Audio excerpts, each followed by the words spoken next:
Abbott and Costello program, starring Bud Abbott and Lou Costello. Brought to you by Camel, the cigarette of costly or improperly aged tobaccos.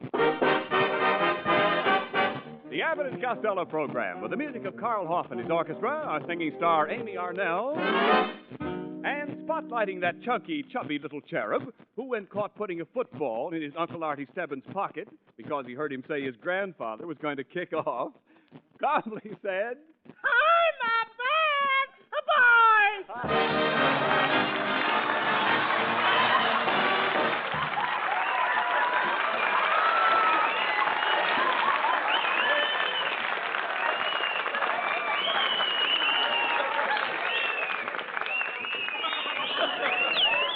Hey, Costello. What's the idea of coming in here with those overalls and a straw hat? They're my gardening clothes, Abbott. What do you mean? I've been out working in the garden all morning, and I planted 2 acres of mashed potatoes. Now, wait a minute. How can you plant mashed potatoes? I use a hammer. I'll bet you're some gardener. What else did you plant? Well, I planted raw onions and then a row of radishes. And then I put some peas and another row of radishes. And then I got some lettuce and another row of radishes. Some more beans, another row of radishes. Wait a and some more beans minute. and another row of Wait a radishes. minute. Just a minute. Why did you put every other row radishes? I can't help it. Radishes always repeat on me. Well, forget about it. Let's drop the radishes. Come on, please. Let's drop the radishes. Let's get on. Well, it won't do any good. They'll only come right up again. Look, Costello, didn't you plant any tomatoes? Huh? I say, didn't you plant any tomatoes? Yeah, I planted a row of tomatoes, 1 inch apart. Costello, now that's too close together. It'll squeeze the tomato and into a funny shape. So what? What do you mean, so what? Did you ever see a short, fat tomato? Yeah, I danced with one last night at the Palladium. Talk sense, please. You talk sense, Costello. How's the dirt around your place, Lou? I don't know. I haven't heard any lately. No. I'm talking about the soil. What state is your soil in? In the state of California, dope. No. I'm talking about the condition of the ground. How's the dirt? Oh, it's no good. It's full of worms. I'm trying to find out if you have any weeds. Huh? I'm trying to find out if you have any weeds on your Boy, place. if I got weeds. I spent an hour this morning pulling on a big piece of devil grass. And I pulled, and I pulled, and I pulled. And what happened? Finally, the devil came up and said, "Look, Costello, when I want you, I'll send for you."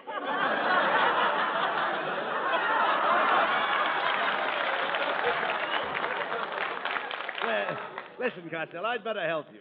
By the way, what are you putting in those 2 acres in back of the barn? Ad lib till I find my place.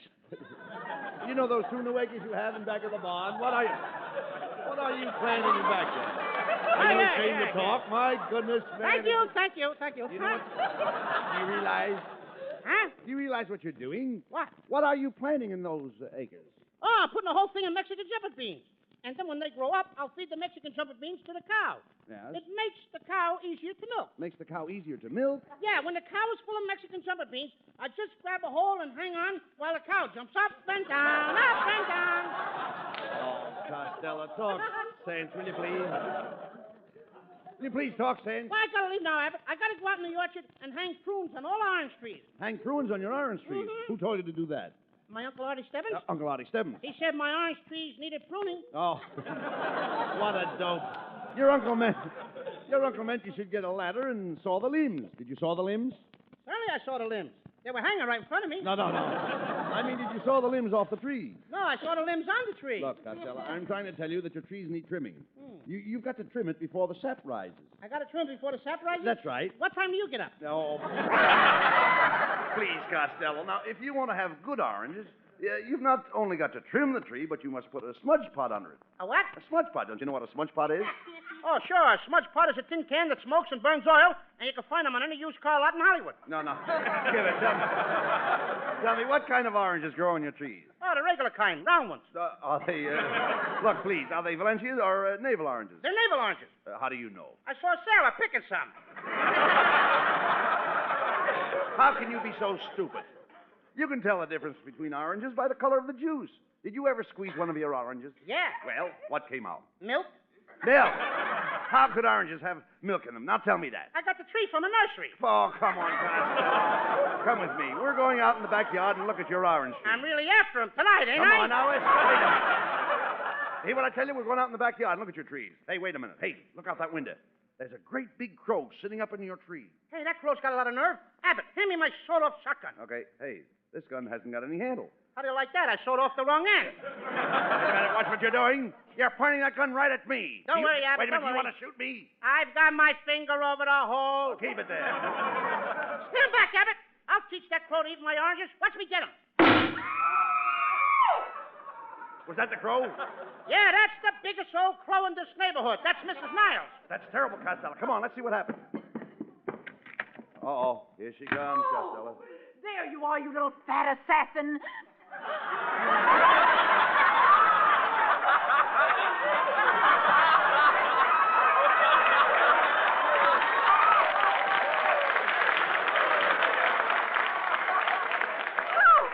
How dare you shoot at me when I was up in that tree putting oranges in my bucket?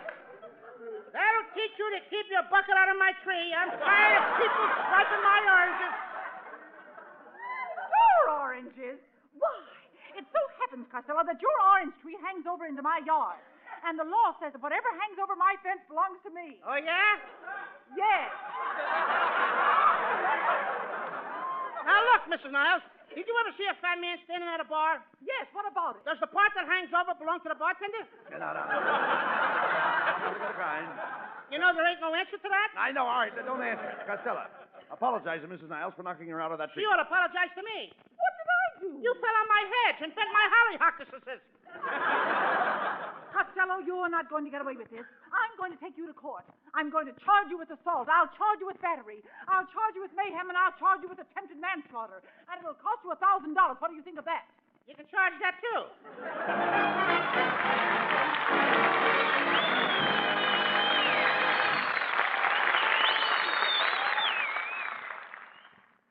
There were throat specialists and doctors who concentrate on the nervous system. There were diagnosticians and cardiologists and ophthalmologists. Doctors in each and every branch of medicine among the 113,000 doctors covered in a recent nationwide survey. It was a survey of cigarette preference. What cigarette do you smoke, doctor? Was the gist of the query made by 3 leading independent research organizations. And the brand most named was Camels. Camels. Rich, full-flavored, cool, and mild. Truly a superb blend of costlier tobaccos. Try Camels, then, on your own T-zone. That's T for taste and T for throat. A most critical laboratory for the testing of any cigarette. You, like so many doctors, may find that Camels suit your T-zone to a T. According to a recent nationwide survey, more doctors smoke Camels than any other cigarette. For Camel fans everywhere, Carl Hoff and the orchestra play Let It Snow, Let It Snow, Let It Snow.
Come in. Pardon me, I'm looking for Lou Costello. I'm Lou Costello. I am Sheriff Yapra Carisi. Mr. Costello, I'm here to serve you with a subpoena. Thanks. I don't care for some. Some what? Some peanuts. No, this subpoena is for assault. Oh, some salted peanuts. I still don't want none. Costello, this means that Mrs. Niles is going to press a suit against you. She can't press a suit against me, Abbott. I don't care for the lady. Young man, you can't refuse this subpoena. I'm an officer of the law. Oh, you're an officer of the law. That's right. Then you're a public servant. Yes, I am. Get me a glass of water. Take it easy, Lou. Look, you little peepsqueak. Don't get funny with me. See this scar? Yeah? Gunfight, 1941. You see this scar? Yeah? Vaccination, 1946. And boy, did that peck out. Young man, you forget that I'm a sheriff. How do I know you're the sheriff? Read what it says on this badge. Vote for Hoover.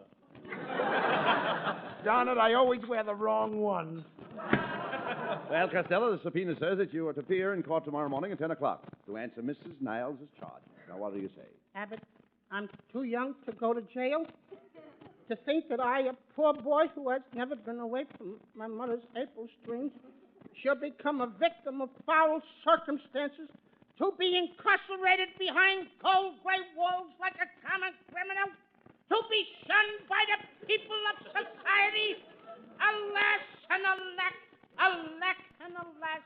Do you really feel that way, Costello? No, but Universal Studios told me to ham it up tonight if I got a chance. All right, look. Stop talking like a dope, will you, please? This is serious, Lou. The first thing you've got to do is get out and get some character witnesses. That won't do no good, Abbott. You mean you have no witnesses? I ain't got no character. Oh, don't talk sense. Oh, we've got to get out and get some character witnesses. Come on.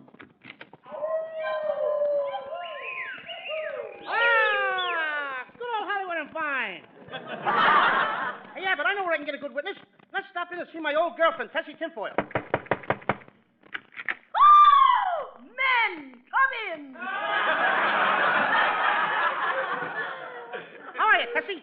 You certainly looking wonderful. Well, thank you, my little fat lover boy. Everyone tells me I have an hourglass figure. It looks like all the sand stopped at 4:30.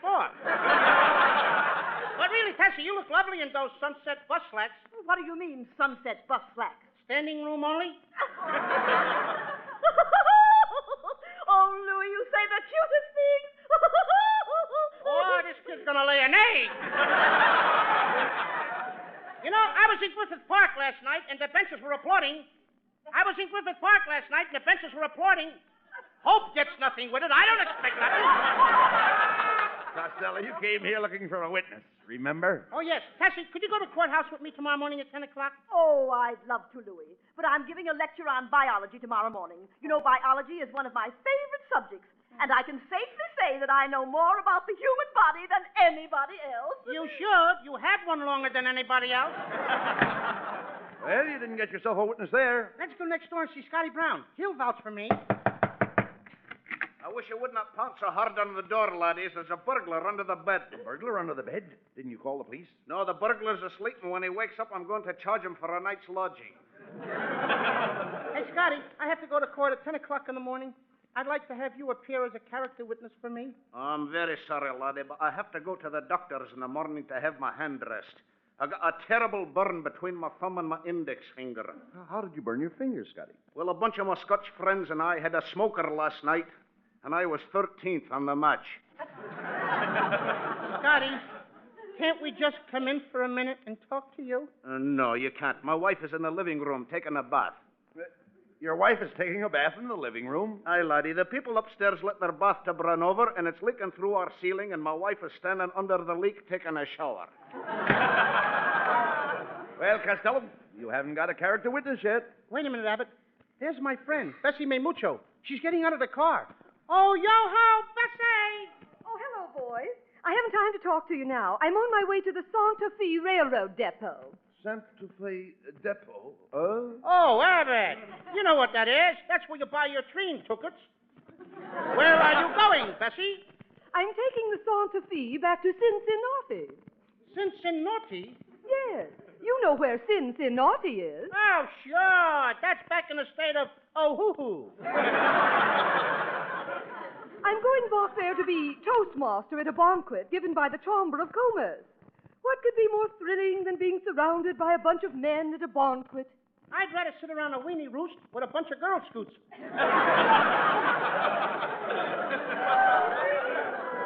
Well, I got to dash along now. Hasta la vista to you. And an oyster and a kisser to you, too. Costello, what are you going to do now? Well, hey, You know what I think, Abbott? What? I'm getting tired of asking my friends to be character witnesses. So? You can always get more out of a stranger. I'm going to ask that new man that just moved in next door. Come on. I'll tell him we're Abbott and Costello, and I'll bet he'll do anything for us. Go ahead. Well? What do you want? Mister, you're not in very good mood this morning. Who would be? I've been listening to the radio. These lousy, corny comedians and their bum jokes. Tying prunes on an orange tree. Hourglass figure with a sand stuck in one end. What do they think we listeners are, a bunch of morons? Thousands of dollars a week for stale jokes. I'd just like to get my hands on one radio comedian. I'd throttle him. I'd tear him to bits. I'd break every bone in his body. I'd ram every one of those corny jokes down his throat. Well, who are you? John's other wife?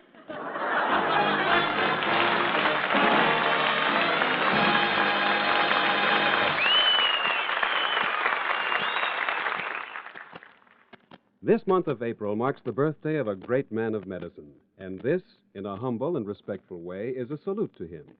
His name, Dr. William Henry Welch, pioneer in pathology, preventive medicine, public health, and sanitation. His researches are famous. His teaching and writings influence the entire medical thought of the country. So, this salute in his honor, and to every doctor before him and after him, whose lives and works are basic threads in the very fabric of civilization. The makers of Camels cannot help but be proud of the standing of this cigarette in the medical profession. The query, "What cigarette do you smoke, doctor?" was put to 113,000 doctors by 3 leading independent research organizations. The brand named most was Camel. According to a recent nationwide survey, more doctors smoke Camels than any other cigarette.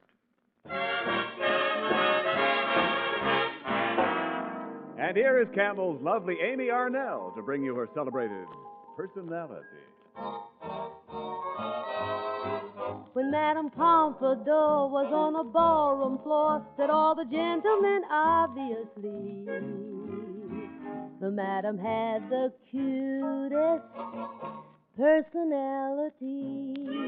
And think of all the books about Du Barry's look, or was it made her the toast of Paris? She had a well-developed personality.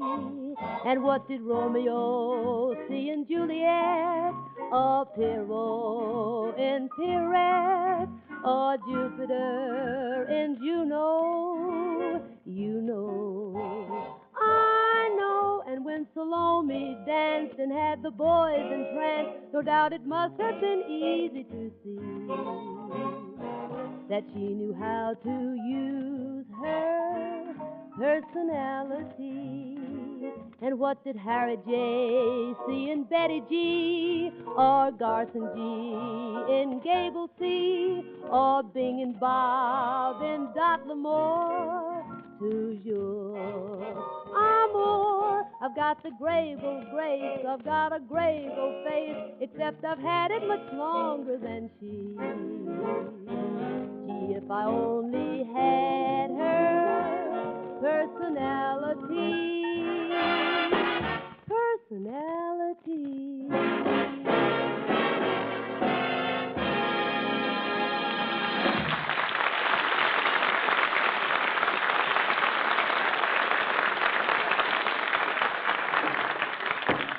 Order in the court!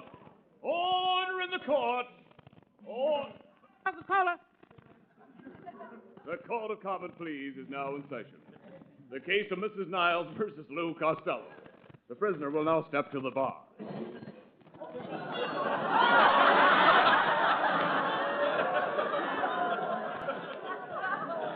The prisoner is charged with perforating Mrs. Niles' bucket while she was filling it with oranges. Look, Mrs. Niles, why can't we drop this case? I didn't mean to shoot at you. Honest, I didn't. I wouldn't harm anybody. I was brought up always to be kind to everybody because I am a Boy Scout. You're a Boy Scout? What are those 2 stripes on your arm? I belong to the Skunk Patrol. Costello, you're not going to talk me out of pressing my suit. Bailiff, I demand that you swear in this defendant. Very well. The defendant, Lou Costello, raise your right hand and swear on this bar of soap. Swear on a bar of soap. What for? We want you to come clean. Hey, Abbott, they're getting ready to send me to jail. You gotta do something. Don't worry, Costello.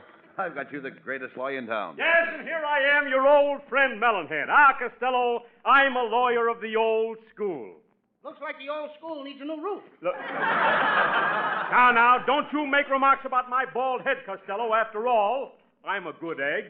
That's the first egg I ever saw with a pair of ears. Hey, Abbott, I don't want this guy to defend me. Why not? I'd rather have my other uncle, J. Emanuel. He's the greatest and the cleverest lawyer in the country. Oh, yeah? Where did he study law? He went to Vassar for 4 years. You idiot.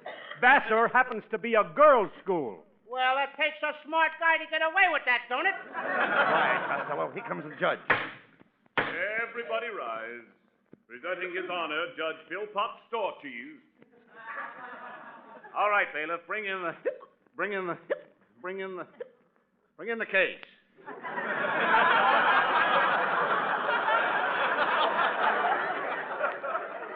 Will the jury please be seated?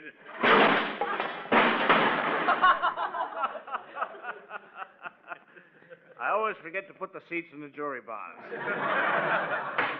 Is the defense ready? Your Honor, I would like to have a few minutes to draw up my briefs. Now, how do you like that? I'm going to go to jail, and this guy has to stop to pull up his shorts. And now, Costello, his briefs for paper. No wonder he rustles when he walks. Order in the court. The defendant will kindly address the bench. Hiya, bench. Costello, let your lawyer do the talking. Your Honor, I am representing this defendant, Mr. Costello. It seems that my client, with malicious intent, took a shot at a poor, defenseless woman while she was picking oranges out of a tree. He knocked her to the ground. He ruined her bucket, and he did her, Your Honor. He did this woman great bodily injury. The defense rests. Wait a minute, Melonhead. Whose side are you on? Costello, kindly sit down in front. But, Judge. I said sit down in front. I don't bend that way. Costello. Do you realize I'm justice? And I'm justice, too. Justice who? Just as good as you are. Wait a minute, Costello. You can't talk that way to the judge. That's the most contemptible thing I've heard in all my years at the bar. Well, a little less time at the bar and you wouldn't be so contemptible.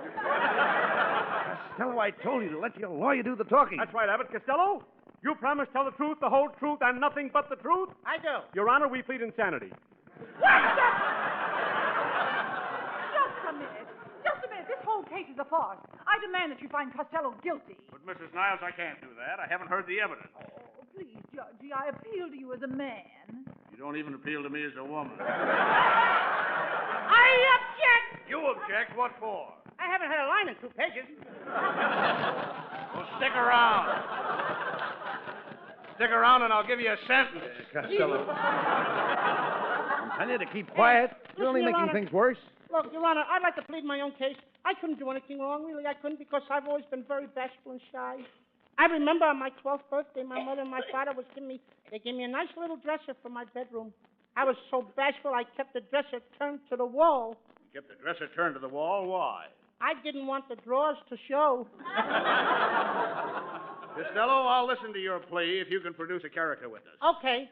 I'd like to present as a character witness a young girlfriend of mine, Miss Fifi LeBlanc. Here I am, Monsieur Costello. Come on over here and kiss your poor old father.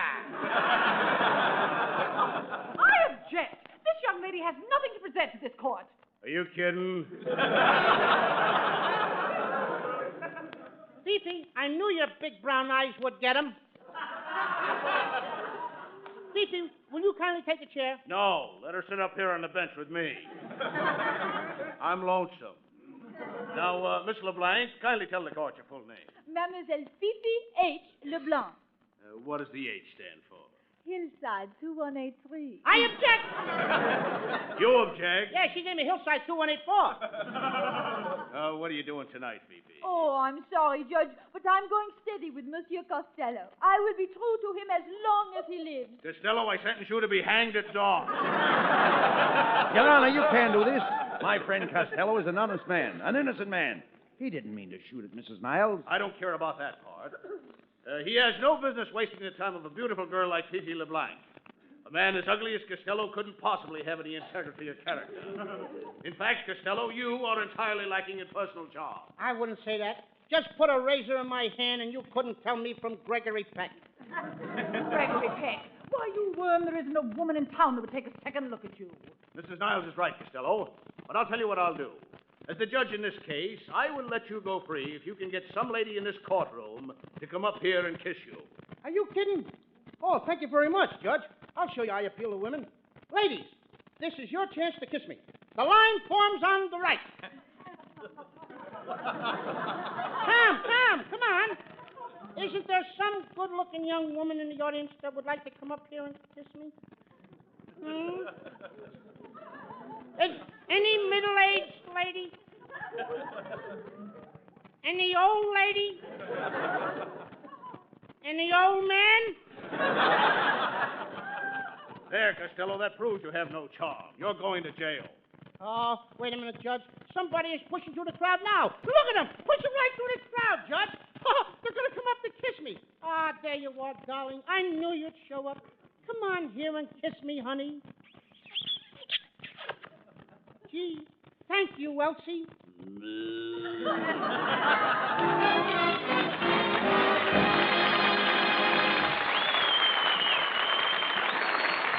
Abbott and Costello will be back for Camel Cigarettes in just a moment. And now, tonight's salute to the men in the armed forces who won through to victory. Tonight we hail the 106th Infantry Golden Lion Division, heroes of San Vith in the Battle of the Bulge. Since the beginning of the war, the makers of camels have sent more than 150 million free camels to our fighting men overseas. But now, with demobilization in progress, free camels are sent to servicemen's hospitals instead. This week, the camels go to U.S. Army AAF Regional Hospital, Hamilton Field, California, U.S. Naval Hospital, Bremerton, Washington, U.S. Marine Hospital, Sheepshead Bay, Brooklyn, New York, Veterans Hospital, Perry Point, Maryland, Veterans Hospital, Chillicothe, Ohio. In your honor, men of the Golden Lion Division.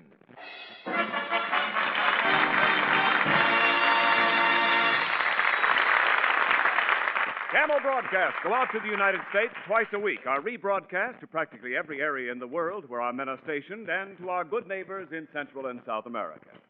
And now here are Bud Abbott and Lou Costello with the final word. Well, Costello, you kept yourself out of jail by kissing a cow, didn't you? I knew I wouldn't go to jail, Abbott. I've never done anything wrong. Nothing at all. In fact, if the audience will just stay for an hour after the show, I'd like to tell you the story of my life. No, not that. Anything but that.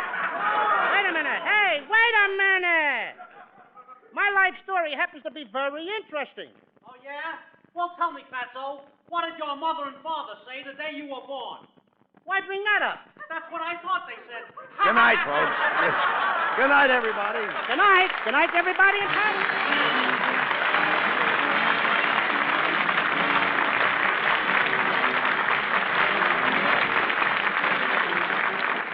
Be sure to tune in next week for another great Abbott and Costello show brought to you by Camel Cigarettes. And remember, try Camels in your T-zone. See if they don't suit your taste, your throat, to a T. C-A-M-E-L-S.